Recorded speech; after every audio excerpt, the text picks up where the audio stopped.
Hello, once again. Martin Popoff here, back for another edition of the Contrarians. This is actually going to be a solo show, and it's one of our secondary category where we talk about the worst album by a band. We've done this many times with the duo show situation. I don't think we've done Judas Priest for worst album by a band yet, so I thought I'd tackle this one. It might be a little bit of a contrarian choice, but here we go. Oh, by the way, first of all, just wanted to mention my two Judas Priest books that tell the story of the band. There we go. This is just your kind of narrative thing. Those are actually still available and in print. And the brand new one is this one here, this big coffee table book. This just came in a little while ago, and that is also available. All of these are by Weimer Publishing.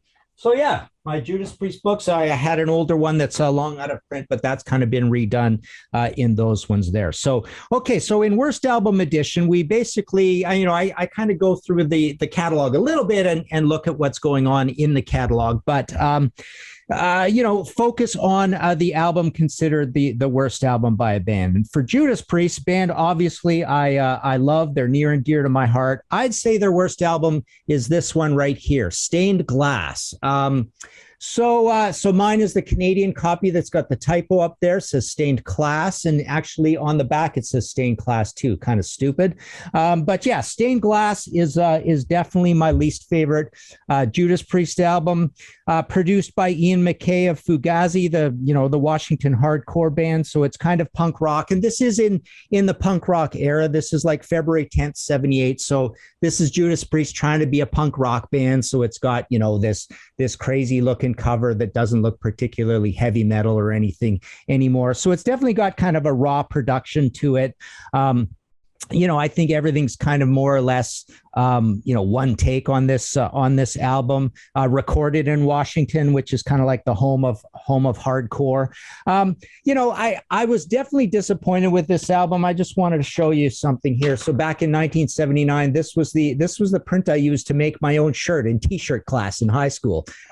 This is when I started liking the band again. Hellbent for Leather was out, which I like quite a bit more than this album, which, like I say, is kind of punk rocky and kind of simple. And it's definitely a step down. Like, obviously in the early days, Rock-a-Rolla would be considered their best album. It's kind of a cool, heavy, budgy sort of album. It's really analog and warm, and it's got some of their bluesiness on there. I mean, this has got a little bit of bluesiness as well. The first track on here is called Exciter, which is a cover of Exciter, Exciter by the Canadian band Exciter. They were kind of like a speed metal band that sort of started this whole thing.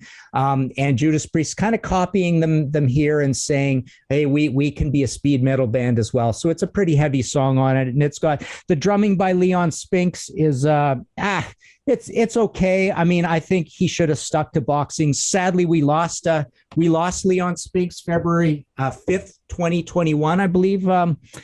He died. So yeah, no longer with us. So rest in peace, Leon Spinks.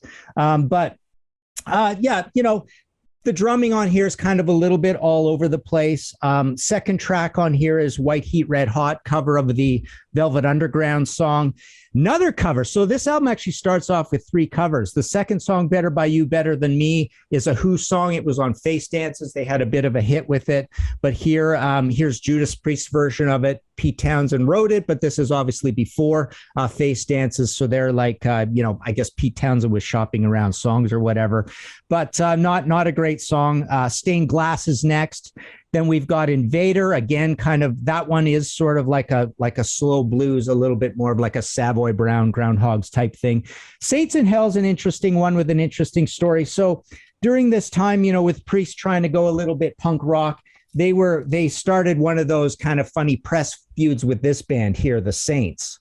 The Saints had moved from Australia to the UK, and Priest was kind of feuding him, saying, "Oh, we're more punk rock than you guys are," and there was like one of these press feuds going on. So they wrote this song "Saints in Hell" to kind of like you guys belong in hell kind of thing. So and it's a very punk rock song. Savage is next.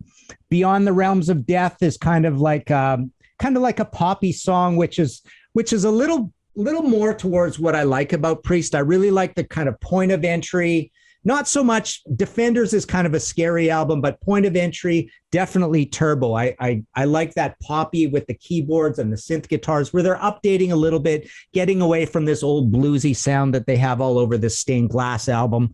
And so Beyond the Realms of Death is something that could have fit on something like a Turbo, kind of up tempo, like a Parental Guidance or Locked In, or what are some of the other ones on there? Reckless, Turbo Lover. Again, Turbo is probably, if this was a Contrarians Best Album edition, I'd probably put Turbo as my favorite album, or possibly Nostradamus as well, which is, I love the idea of the whole concept and what they did on that. That was actually really cool.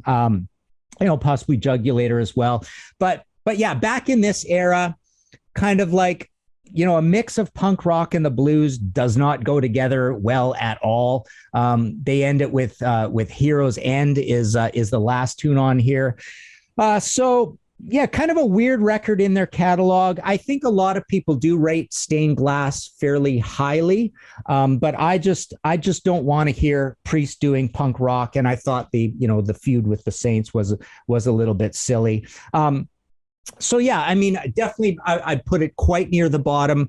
Possibly Sad Wings would be near the bottom as well, because again, it's just wasn't really doing anything new for heavy metal. There's not a lot of riffs on it. The singing's kind of crappy, and they definitely improved a lot better when they got to songs like You Say Yes and All the Way, and various Point of Entry things, which were, I guess, pointing the way towards the best version of Judas Priest, which is kind of your Turbo years.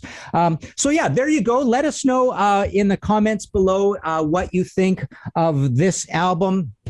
Actually, one other thing I wanted to mention. So this is the follow-up to Sin After Sin, and I almost picked that for worst album. They kind of go together. That one was produced by Roger Grover. It's got the Joni Mitchell cover on there of Diamonds and Lust, which I thought was a kind of an interesting thing to do on there, because obviously Roger Grover had produced Nazareth before. It's kind of a long story. And at that point, they covered Janis Joplin's This Flight Tonight. But they're kind of similar albums in a way, because Sin After Sin is also during that punk rock era where Judas Priest was kind of looking at the Sex Pistols and the Damned and all that, 76, 77, and saying, we'll have some of that too. I want to participate in this whole thing. So that's kind of in that punky realm as well, where it feels like everything's kind of like one take on there. It's got Sam Phillips on drums, which, again, just kind of a straight 4/4 beat out of Sam on that record. So those two kind of go together. I should have pulled up my copy of that. I've got a framed copy of that signed on the wall. This one is obviously signed down there in red. You can see three of the guys on my Stained Glass as well. Yeah, kind of a cool album cover. This is the old logo before they went to the religious writing logo. Anyways, I'm babbling on. There you go. Worst Judas Priest album, probably pretty much by far. Again, maybe this one, maybe Sin After Sin, maybe Stained Glass. I mean, maybe Sad Wings of Destiny. But let us know in the comments below what you think, whether this is the worst Judas Priest album, or whether it is something like Sad Wings or Sin After Sin. We've got a big Patreon thing going on. Marco's really good with the Contrarians Patreon situation, where we do Dark Horse albums. And in that one, we did talk about Turbo and Point of Entry, the two best Priest albums. So yeah, if you want to join us on Patreon, we do a lot of cool panels and a lot of kind of like freewheeling topic ideas. We usually reserve this worst album situation or the Contrarians best album thing, and I think I did the best album ones. That's right, I did that one, and I think I did Hellbent for Leather for that. Anyways, so that's it for now. We'll let you go. I'm not sure when this is going up. I believe Marco might have said he wants to put this up on April 1st. But anyways, go listen to some Judas Priest.